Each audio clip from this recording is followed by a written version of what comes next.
Good morning. This is Pastor Jason of Kona Faith Center with a word for today. And the word for today is glory. Glory is an interesting word. It means an appearance that commands respect, magnificence, excellence, a manifestation of power. It comes from the root word to think or to recognize. So the glory of God means his unchanging essence. Simplistically, when we see the glory as it relates to God, it implies a manifestation of his presence and his power. In Corinthians today, Paul writes that the manifestation of God to the children of Israel through Moses was powerful.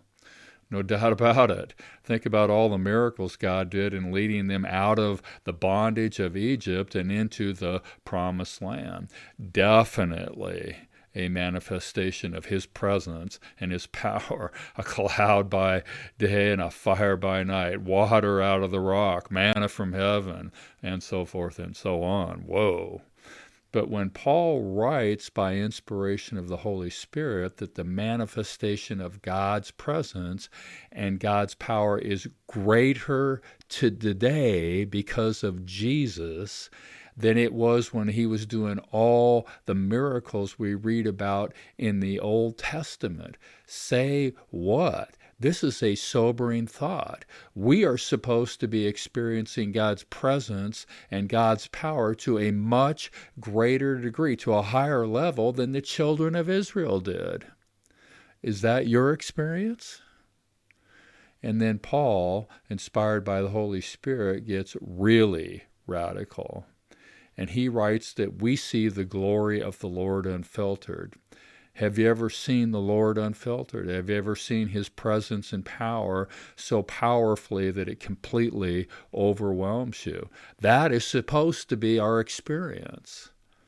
And then he writes that we, you and me, are being transformed by seeing his glory, that we are being transformed, changed into something that we were not before by seeing his glory unfiltered. That we are being transformed into the very image and likeness of Jesus. From one level of the manifestation of the Lord's presence and the Lord's power to a greater level of the manifestation of the Lord's presence and the Lord's power by the power of the Holy Spirit.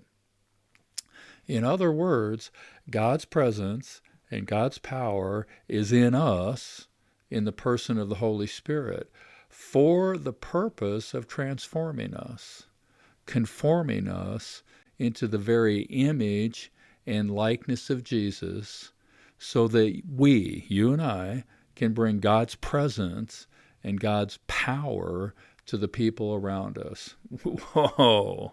This is something that I'm not sure I can totally understand.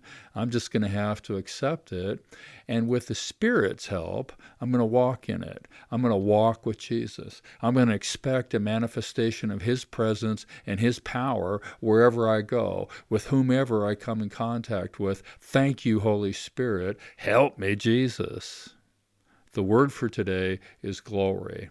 Bring his glory into the dark places in the world you go today. God bless. Check in tomorrow.